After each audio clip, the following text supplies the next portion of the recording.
You're listening to the Journey to Launch podcast, how to coast to FI, the slow, intentional, and balanced approach to reaching financial independence. T-minus 10 seconds. Welcome to the Journey to Launch podcast with your host, Jamila Souffrant. As a money expert who walks her talk, she helps brave journeyers like you get out of debt, save, invest, and build real wealth. Join her on the journey to launch to financial freedom in 5, 4, 3, 2, 1. Hey, journeyers. Welcome to the Journey to Launch podcast. Every week, every Wednesday, I drop a brand new episode. And as I am always excited, I'm really excited to bring to you this content. Now, you know, I'm always thinking about you, how I can make the concept of financial independence and freedom more accessible to everyone. This moon goal that I call it, this big goal that we want to accomplish. Because if you're listening to this podcast, that's probably what you want to do, right? Never have to work again, ever a day in your life, have enough money saved and invested. But really, it's about choosing what you want to do for work, right? Who does not want that? And then when you think about how much money you need to reach that goal, it can be overwhelming. So I always try with the content with my guests to break it down in a way where you can say, aha, there it is. I can do it. You know, this is achievable. I can do this. And so when I saw what this week's guest, what she was about, what she was writing about online through her blog, Fioneers.com, I was really excited because she was talking about a concept of reaching financial independence that one, I'm actually doing myself. And I don't call it the same name, but I love how she has coined the term coast FI. So how do you coast to financial independence? How do you take a slow, intentional path to financial independence? So maybe it's not that you reach it in 5 years and you're doing all the sacrifices and all the things. If you want to do that, that's fine. But what about a more balanced approach to reaching this big goal? What if you can put it on autopilot to where you are designing a life, enjoying your life right now, whether that means taking the vacation, buying things, but also setting up yourself to live a financially independent life in the future. So Jessica from the Fioneers, we're going to talk all about how to coast to FI, all the concepts. I'm really excited for you to listen in, tune into that. If you want the episode show notes for this episode, go to journeytolaunch.com, or you can click the description of wherever you're listening to this episode to get the full episode show notes. Now, if you are a new listener to the podcast or an OG journeyer, I've created a jumpstart guide to help you on your journey to financial freedom. It includes the top episodes to listen to, the stages to go through to reach financial freedom, resources to help you, and so much more. Get it for free by texting LAUNCH to 33777. Text LAUNCH to 33777 or go to journeytolaunch.com/jumpstart to get your guide for free right now. Okay, let's hop into the episode. Hey, journeyers. Okay, back with what I always say I always sound like a broken record, Jessica, every time because I'm so excited to speak to my guests. And then I always say, back with another special interview that you'll love. And I think you will love this, guys, because I was made aware of Jessica and her amazing blog, The Fioneers, like through Twitter. I'm like I just watch on Twitter because it's hard for me to like catch and keep up with all the content. But what really drew my attention to your work, Jessica, with the Fioneers is that I love the way you break down the actual journey to financial independence, because I find that it's so similar to what I went through and what I'm going through. And then I think having other people understand it and hear it from you will be amazing. So I'm really glad that you're here. So welcome, Jessica. Awesome. Thank you so much for having me. So one of the things that I first noticed or really drew me to be like, I need to get Jessica on the podcast is this concept of coast FI. And we're going to get to all of that, coast FI, because people are like, okay, what does that mean? Like I've heard of maybe fat fire and lean fire, which by the way, for anyone new that is not really understanding the acronyms we're throwing out, FIRE stands for Financial Independence, Retire Early. And you had this post and you have content around this thing called coast FI, and I've never seen it said in the way you said it. And I realized that that's exactly what I'm doing and what I've done. And I was like, people need to hear this. So can you describe what coast FIRE or FI means? Absolutely. So for me, I would say that COAST-FI is, right, it's another one of the many acronyms, but I think FIRE doesn't necessarily, like the general concept doesn't always align with the things that people are doing or the ways that they want to live their life. And so there were many things about regular FI that just didn't work for me. And so when I learned about this topic called COAST-FI, basically it means that you have enough saved for retirement. So you have enough saved in your retirement accounts that if you don't touch it for the next however many years until a traditional retirement age, it will grow to provide you with a comfortable traditional retirement. So there's a lot of assumptions that sort of go into the number, right? It is based on, expected market returns. The time window at which you have is really the most important. And then what your expenses are and what you expect them to be over time. But the great thing about COAST-FI is actually, if you get there, right, if you get to the point where you have enough in your accounts that you wouldn't need to touch them, it means you could decide to only cover your actual costs of living. So you could take a step back and you would be able to work part-time like I'm doing. You might be able to start your own business like you're doing, or decide to find a job that might pay less that you enjoy more. There's really endless options for people who decide to say, let me use this financial freedom that I've gained already to build the life that I love right now. Yes, I love that. And I'd like to, maybe just put it in numbers. And these are not going to be accurate because I'm just like throwing them out. I just want to give someone an idea what it means. So for example, let's just say you are 30 years old and you have saved up $200,000 in your investment accounts. And you're saying to yourself, okay, if I don't touch that money or I don't put any more money towards your retirement account and it just sits at 200,000 and you're 30 years old, and you just let it compound over time with the market returns. So that's with, the good market returns, bad market returns, but your traditional retirement is at 65, let's say. So over the next 35 years, that 200,000 without you putting any more money into it, let's just say, I'm just throwing this number out, grows to 800,000 or $1 million. And I don't know if the numbers right or work on that. It would depend on the return, but that's the concept that Jessica is talking about, where it's powerful because that's what happened for me and allowed me to take this risk of quitting my job, because I realized that we had built our retirement accounts and investment accounts to a point where we didn't have to invest in them anymore and we would be okay by the time we hit traditional retirement. So that meant right now I could focus on living life and enjoying life the way, that fit what I wanted to do. So I think it's important to think about it that way, because so many people will hear about the FIRE movement like I did, and it feels like an all or nothing thing. You got to do it for the next 10 years, save more than half your income. And, it's not until you reach early retirement, this early age, and you sacrifice so much that you can enjoy it. But it's also what's your COAST number? If you can figure that out to where if you never had to invest again, you'll be okay. Then you only have to worry about covering your current expenses. So I think that's great. Absolutely.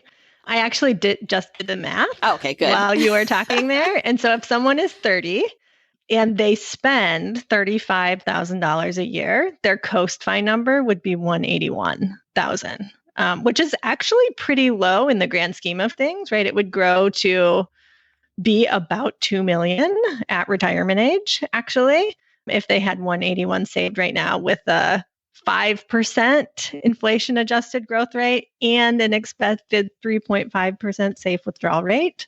So it's actually a lot higher than the numbers that you were throwing out. It's really surprising. Yeah. And don't worry, if this is the first time you're hearing about withdrawal rates or any of that, I'm going to link some of Jessica's blog posts. So think of this as your intro if it's all new, and then you can do your reading and research, and then you'll come back and listen, and then it will all make more sense. But I think it's interesting. Maybe we should just define the whole 25 times rule and withdrawal rate, which I've talked about before on this podcast. But I feel like it's okay to keep talking about it, because sometimes the more you hear about it, the better it is. So can you just explain the withdrawal rate concept and then the 25 or whatever times concept that we typically hear or talk about in the FIRE community? Sure. So there's a famous study, the Trinity study, which basically has said that for people with a 30-year retirement, that they could plan to withdraw about 4% of their assets each year without depleting them and without getting down to zero or running out of money before it's kind of morbid, but before they die, I guess.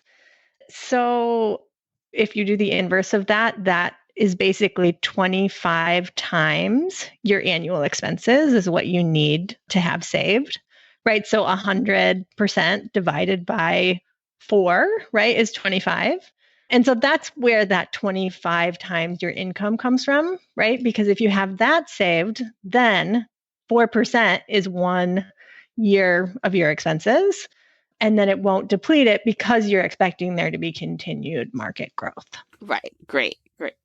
And for me, I talked about a 3.5% just because I feel like a lot of people who plan to retire early have more than a 30-year time window. So for me, I feel much more comfortable thinking like, oh, I would do a 3.5% safe withdrawal rate just because I think in some ways I'm a little risk averse. Right. And that just makes it a little bit safer. It means you need a little bit more money to be able to call yourself FI or decide to retire early. Right. And I like that you said that because I know some of it, too, is just like it depends on your just risk tolerance. And some people, they don't want to save just 25 times what they think they're going to spend. They're like, I'm going to save 30 times or, of what I think I'm going to spend, or I'm going to withdraw less on my portfolio. So I feel like it can withstand market fluctuations and things happening like, crazy things happening like they are now in terms of just the market.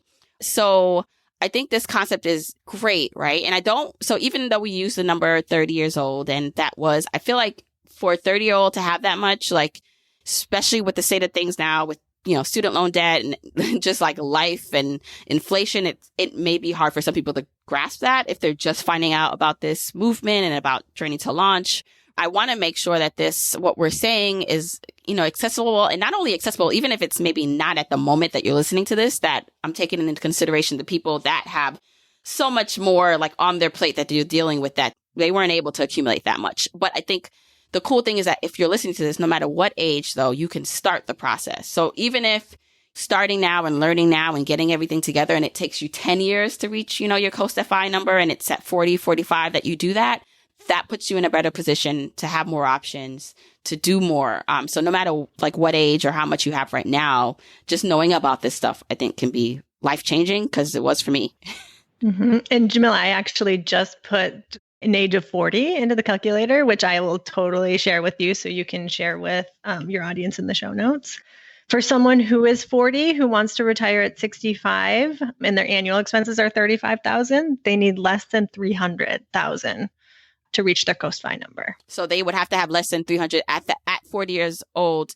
At 40 years old. So like 295 at 40 years old to be considered Coast FI, which is much lower than what one would expect. At least for me, much lower than what I would expect. And I often think about Coast FI as, like Coast FI doesn't necessarily mean that I'm going to scale back and only cover my expenses, right? I could do that. But it basically means now any money that I save is no longer money that I'm saving for retirement. It's money that I'm saving for early retirement and like more freedom now. Right. It's you can do that like for specific goals that you can spend and use to your benefit now. Yeah, I like that. Okay. So Jessica, I do want to dive more into your story because I think there's a lot to be learned from you. How did you come across the financial independence movement? Like how long ago did you realize that this was a thing and that you wanted to get on board with it? Yeah. So just a little bit of background. I'm 33 years old, and I learned about financial independence when I was 30. And I actually learned about it from my husband. He has been, really into finances ever since, really forever. And I wasn't. And he introduced me to it, and sort of every year for like the last probably 6 or 7 years, he would sort of discuss the possibility of retiring early, like slightly earlier than the traditional retirement age, and then be like, let's just plan to save 5% more this year. And I always was like, why would we do that?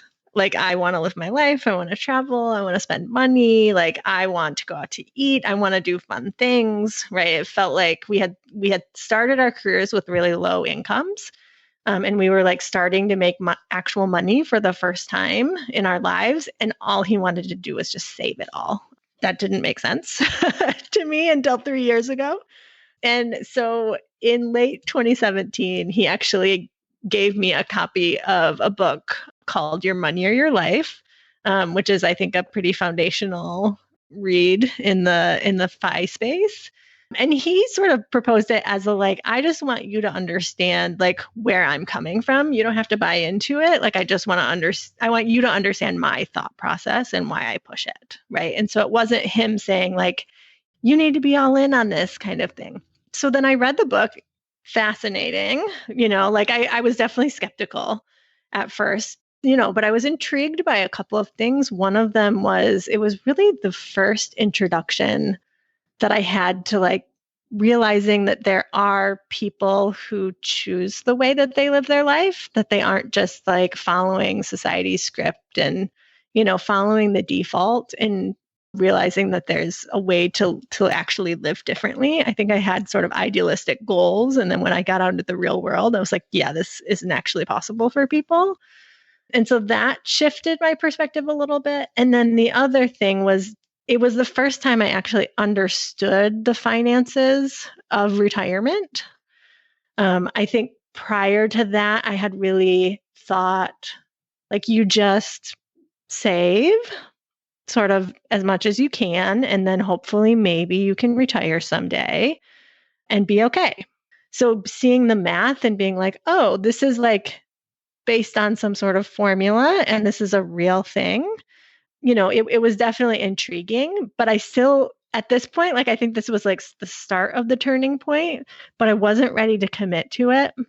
I still felt like FIRE was sort of this journey of deprivation where you're working a super high income job that you probably don't like, that has a long commute. There are some things that are definitely similar about our stories, where you're trying to spend as little as possible, save as much as possible, and then you're like ride off into the sunset once you hit your fine number. That wasn't exciting to me. I was already in a pretty toxic job. I was at that point making a pretty high income. And I didn't want to do that for another however many years. And that's what I felt like FIRE would require of me. And so it took about 6 months after that of conversations, of talking about our finances and thinking about, one of the core questions of the book, the Your Money or Your Life book, of what would I actually want to do if I didn't need to work for income, and really, really exploring that idea. And then having conversations and starting to read, financial independence content about people who had reached FI and said, I wish that I had gone slower and enjoyed the journey more. And so that, was really sort of life-changing perspective and sort of perspective changing for me to then say, okay, we can do this, but we can also prioritize the journey as well. And once we sort of decided that and got on the same page, like, I was ready to say, yes, I'm ready to go all in on this. Yeah, I love that you broke that all down. And so a couple of things stick out, how your partner got you on board, which really, it wasn't pushy. It was more just like, here, I just want you to understand this. And I think for a lot of people, if you're listening to this with your partner, that's amazing because you both are already on it. But if one person's listening and this is a new concept and their partner is used to living a different type of life or just has different goals, which is fine. I think some people think, okay, how do I get them as passionate about it as I am? Because if we're both working towards it, it's going to be way easier to get this done. And I like that you said, like, it's really like him just saying, here's why I'm into this, and just check out this book. And I think it can maybe help some people with how they can approach bringing this to their partner. Yeah, definitely.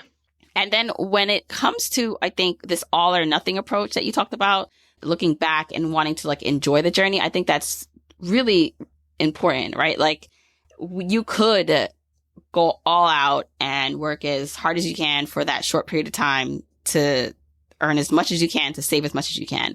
But I always relate it back to then what's the difference between, let's just say, and that's kind of where I was, where I could have kept working in my corporate job for the next 5 years and earned my 6 figures and just stuck it out. But then I felt like, how is that different? I mean, it's a shorter time frame, but how is that different from waiting for standard retirement and just bearing with it? If every day I'm not like happy or living what I want to be like my life. But now as I, think about it, it's interesting because if you do place a lot of blame on your situation, like let's just say like, it's the job, it's this, I sometimes feel like that also is not healthy because it will always be something else. Like it's an internal journey first, because I also find that if I had to work where I worked, just some people right now, they don't have the option to quit their job yet. So they're in it. So we had the options because we did all these things and we were earning good incomes to do what we did. But there's some people who don't right now have that option. And I don't want them to feel like, well, I can't quit my job and so now I'm miserable. It's like, no, I think there's an internal journey that happens first, that you have to be okay with wherever you are and know that your situation, you are in control of it. So I'd love to hear more of your thoughts on that. Yeah, definitely. So, I mean, I guess one thing that I would say is like, I think there's a difference between a job that is generally fine, right? That you need to like stick it out for a certain amount of time, and a difference between a job that is completely toxic and like ruining your mental health, right? If it's a job that's completely toxic, I don't necessarily think that it's an inside job for that, but I think that's a pretty extreme scenario. But for people who are in, situations where you just need to chug along a little bit more to get, your numbers where you want them to be, like there are so many ways to make things better while you go, right? And so as you continue to gain, more savings and more financial freedom, or what I might call FU money. Are your listeners familiar with the idea of FU money? If they've listened for a while, they do know. But if they're new, they might be like, what is that? So you can explain it. Yeah. So the idea of FU money is like that you have enough in savings that one, you're able to either sort of get out of a toxic situation, or two, you start to be able to realize and feel like your power that you have in a situation to be able to like negotiate for things that you want or need. And so that could be things like negotiating a work from home arrangement once a week or a couple times a week, or even talking to your boss or supervisor about doing more interesting work, right? So there's like a ton of small shifts that people are able to make within their jobs and outside of their work, right? So it could be setting better boundaries around your work so you have more time for things that you want to do in your personal life and in your family life. And so it's definitely not this all or nothing concept. Like there's small shifts that we can make every day. Right. So when you did now get on board with, you realized that you could make financial independence work for you, right? Like at first you thought this concept was something that was going to just be too extreme and wouldn't make you happy. But then you figured out that it didn't have to be the way maybe a lot of people talked about it. You can create your own kind of path. What were some of the things that you started to do differently to help now fast track you? Yeah, so it's interesting. I wouldn't actually say many of the things fast tracked us. I think they maybe fast tracked us to happiness more so than fast tracked us to FI. So first things first. So a week after we were like, yes, we're all in. We want to, but we're like committed to enjoying the journey to FI, but like we're doing it. 1 week after that, my already toxic job got pretty bad. And I started having panic attacks and really severe anxiety. And so this perspective of saying we want the journey to be as remarkable as the destination was really tested a week in, right? To say, okay, I'm having these panic attacks. Anytime I think about work or like open my work computer, what am I going to do about that, right? Am I just going to quit the job? Am I going to try to take a leave of absence and go on disability? Or am I going to try to stick it out, right? And I think like 2 years ago or 2 years prior to that, me probably would have felt like I had to stick it out. But then, for me at that time, it was really the first time that I really understood like the power of finances, right? And the ways that it could help us today rather than just like sometime off in the distant future. And so and it was really my first time looking at finances in that way and sort of looking at it to say, okay, I need to figure out a decision that I'm going to make today, realizing by looking at it, I could just quit and never go back, right? If I wanted to, because I realized we had a certain, amount in emergency savings, and then realized we were already saving, a good portion of our income. And so then realized like most of our expenses could be covered by one salary. And so because of that, it felt like an easy decision to say, of course, I wouldn't put myself through continuing to work through the anxiety and the panic attacks. And then it really became a decision of like, okay, do I want to just quit, or do I want to like see if I can get the disability? Like, am I willing to put it in sort of like that much effort? And ultimately I decided that I did. And then after that, I ended up quitting. I ended up not going back to that job, right? And so that was also a hard decision, because that was definitely a decision that was made for happiness, definitely not a decision that was made to like accelerate our FI journey. And then about 6 months later, I decided to actually go back to work part-time. So working 3 days a week in a nonprofit organization whose mission I really believe in. Right. And that also was not a decision that was made with our sort of FI timeline, accelerating that in mind. It was a looking at it and saying, what are the trade-offs? Like if I work part-time, we ran the numbers and we realized, okay, like if I do 60% for 6 months and then go up to 80%, like it'll only add 2 to 3 years onto our FI timeline or something like that, which is, less than we thought it would be. And this is why awareness is so important, because then it gives you better options. Because as you were talking about, you knew that taking this break or going down in salary would impact the tail end of your journey by this amount of years, right? Like that's helpful to know, because it puts you in a better position to make a decision, because you know exactly what that decision cost you in the future. And same thing, when I like made the decision to quit my job and I had my spreadsheet and I'm like, okay, if this is not making money, I have to go back to work or a traditional job in a couple of years. How far off does that put us? Even though we're on coast FI, how far does that put us off in terms of early retirement or getting to our more aggressive financial goals? And I was like, okay, worst case, this pushes us back 5 years. I can deal with that if that means that today I'm going to like have this time freedom. So that's why I think it's so important that we think about ways, and for people to think about not just this far off goal 10, 15, 20 years from now, but like, what does it provide for you right now to get everything in order, to understand the concepts, even if you're in tons of debt or everything's still just like new to you? What does it mean to start understanding like your financial life? Because it does make an impact today. It can help you right now. Mm-hmm.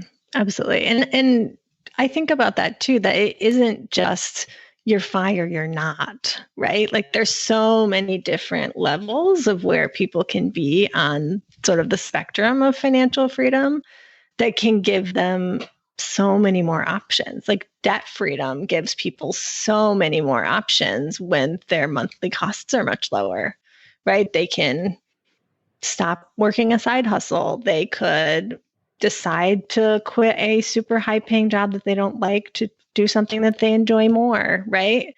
There's, I think, an incredible amount of freedom with like every additional dollar that you save.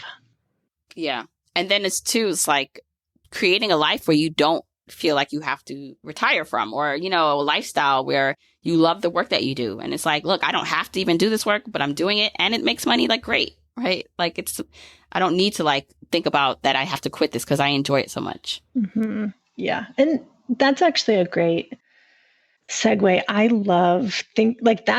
feel like the grand experiment that I'm trying right now. So like one thing, I've realized like my ultimate goal is I would love to be a location independent entrepreneur. Right. And then I realized like, oh, I don't actually need to be FI to do that. Right. And so on the side, I've been building up my blog, The Fioneers. I actually do some lifestyle design coaching. and some other personal projects. And I think the grand experiment is, can I make money doing things I would want to do anyways if I were FI?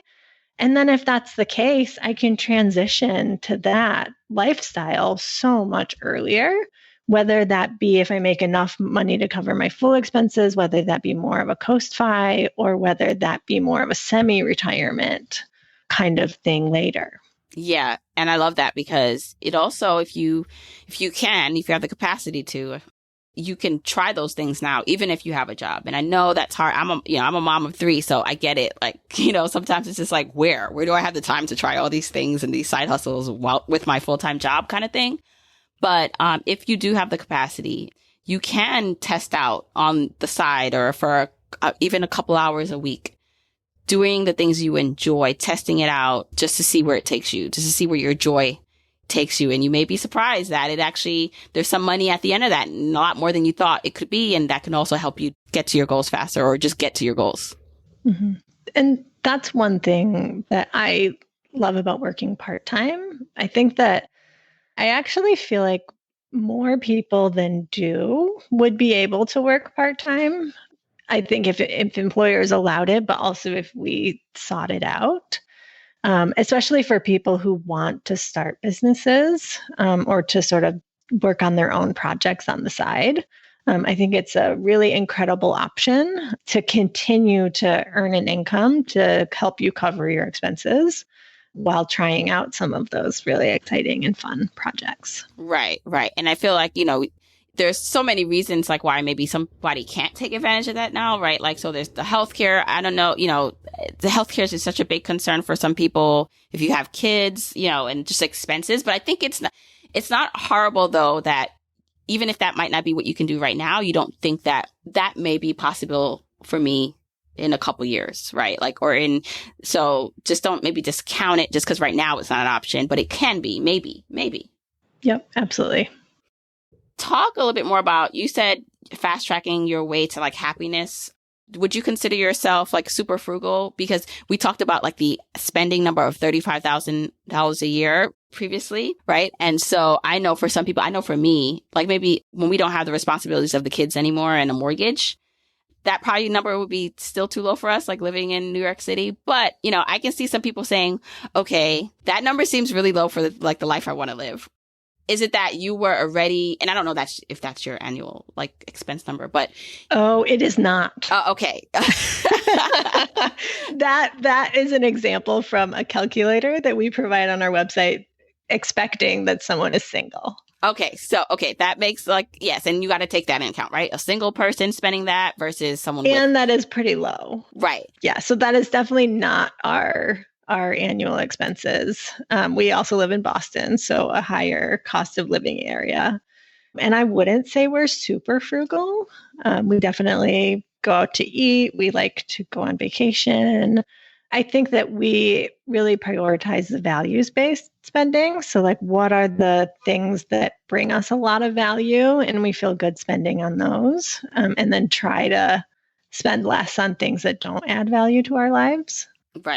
Right. And I think that it's important to note, because what also is the theme that I see from my own experience, from you, from other people who have reached this level is, yes, there's some aspects of obviously intentional spending and being somewhat frugal, right? Like I think in certain ways I'm frugal, but in other ways I'm not, right? I'm just like, I'm not going to worry about this like $5 right now. I'm just going to spend it kind of thing.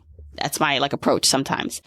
But a lot of it too, while the expenses are important, it's the income. And so that's why I always think like, because cutting back has a limit, your income can be limitless.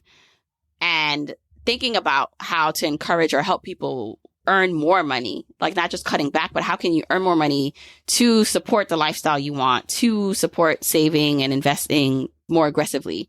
So for you guys, was it that you always in the beginning, when you were working, were on the track to having high income, or did you intentionally like do things to help your income increase over time? We were not on track to have high incomes right away. And so we actually, my husband and I have both worked in nonprofit organizations for the vast majority of our career. I think I never, ever in my life expected that I would make 6 figures. And then, so we started out, one of my first jobs was with AmeriCorps, and I lived in northern New Jersey, so New York City metro area, and I made $11,000 a year. So that was tough. It was very, very challenging to do. And I think, I learned a lot from that experience, and it sort of helped to launch my career in the nonprofit space. But I did realize that people in nonprofits also, if you sort of work your way up the ladder, you can, continue to earn a higher income over time. And so in that time, I actually did get a master's degree in public administration, which then allowed me to move into HR, which then helped me to increase my income by about 100%. So doubling it over the course of like a 4-year time span. And I think that ultimately that was a big part of what enabled me to scale back, right? To be able to take a 50% pay cut, because I was able to double my income. So taking a 50% pay cut was my income of what I had been doing full time 4 years ago, right? And so that's what made it possible for me to be able to do that. Yeah. And I love that because it also gives people the incentive or idea that, yes, even though I might not be a high income earner now, I might feel like I'm in an industry that's typically not for high earners. It's like, actually, no, there are some people, no matter what industry it is, that are making money. So how do you find out who those people are and what track they took to get there? And time and time again, I know it's about relationships and who you know and networking and getting that advanced degree, as long as it doesn't put you into further debt that you can't pay. Mm-hmm. Yeah. For me, for school, I actually went to a state school at night while I was working full time. So I went to school part time and was able to pay for the degree, using my own cash flow.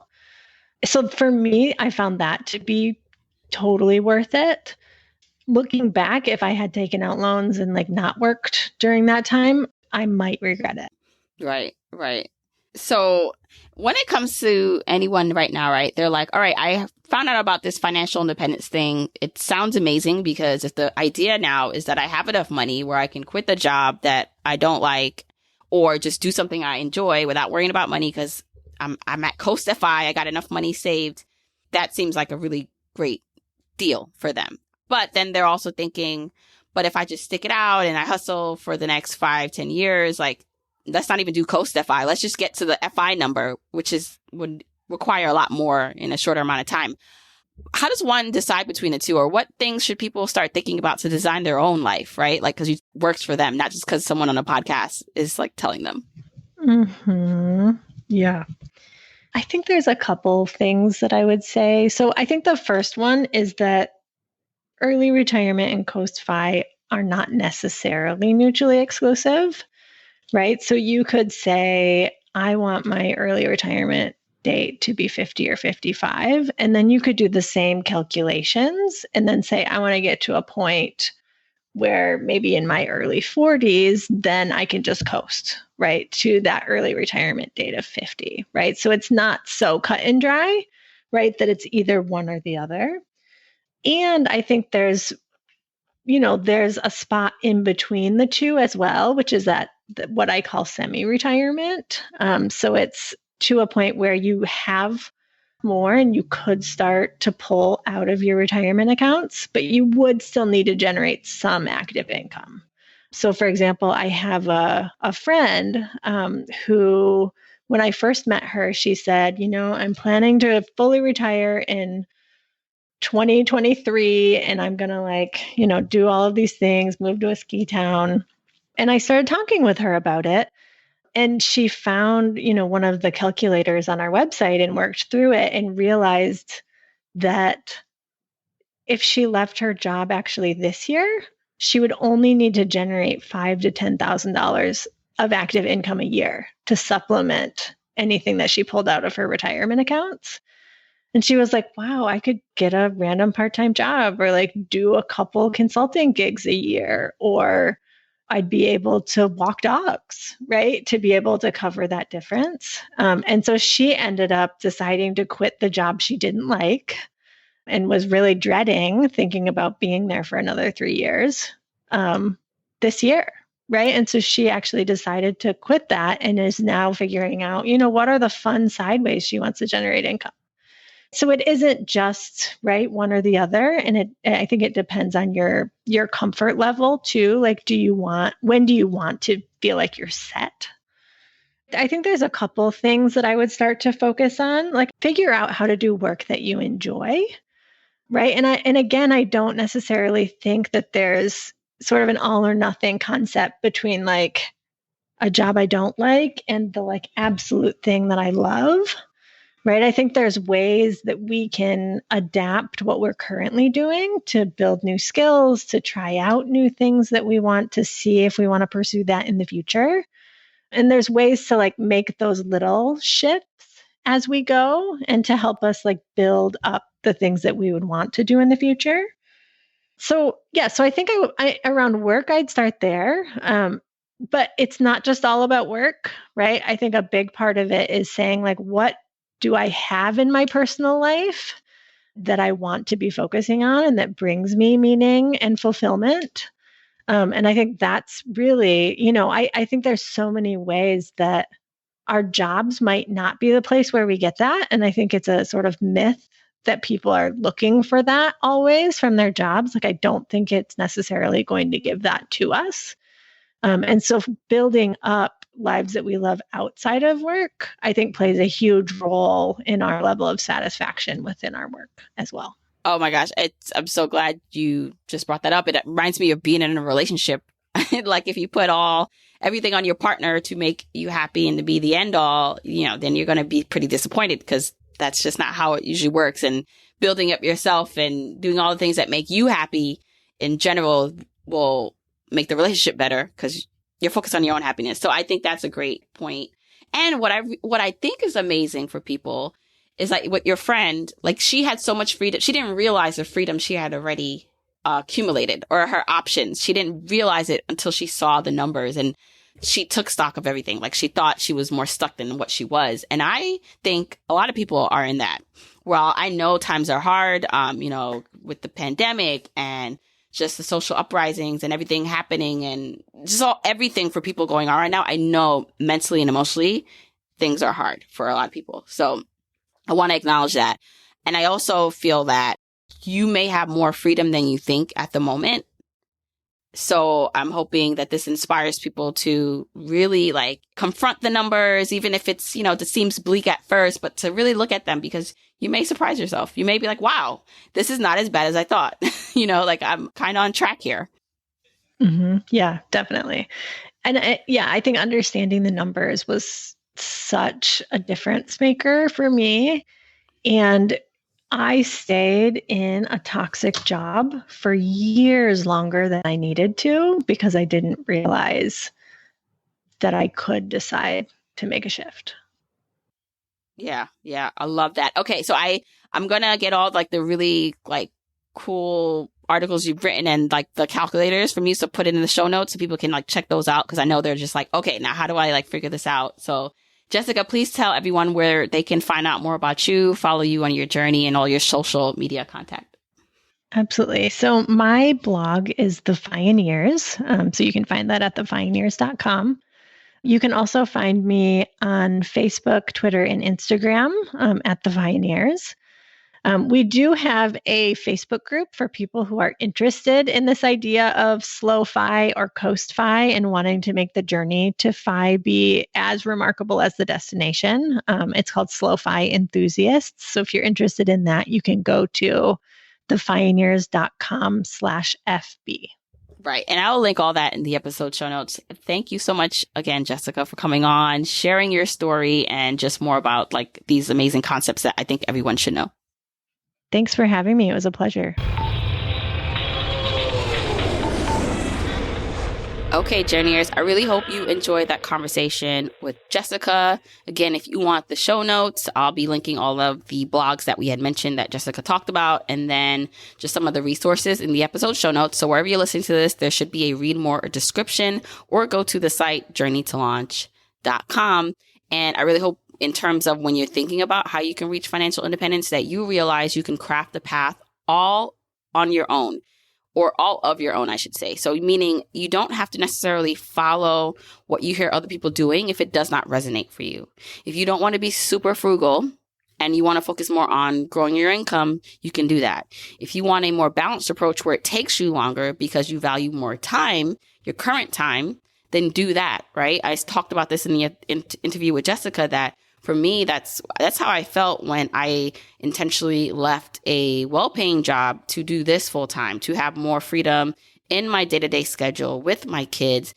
Is I chose to walk away from that so that I can be more intentional about how I'm actually living my life. So I want you guys to really think about this. Think about how you can lead a more intentional life to FI. You know, I always assume that a lot of people who listen to the show, to Journey to Launch, want a more balanced approach, because maybe it's just because I have a balanced approach to financial freedom and money.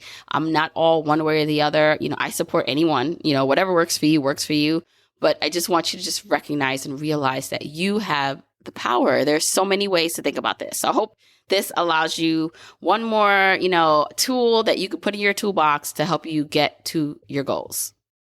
If you want to check out the episode show notes, that's where you can get links to anything that's mentioned, find out more about our guest, and even get a transcribed version of this episode that you can read.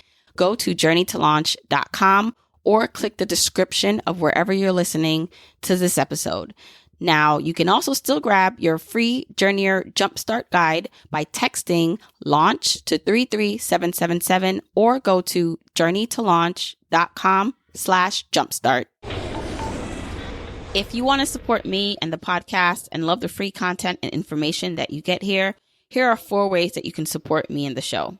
1, make sure you're subscribed to the podcast wherever you listen, whether that's Apple Podcasts, that purple app on your phone, your Android device, YouTube, Spotify, wherever it is that you happen to listen, just subscribe so you are not missing an episode. And if you're happening to listen to this in Apple Podcasts, rate, review, and subscribe there. I appreciate and read every single review.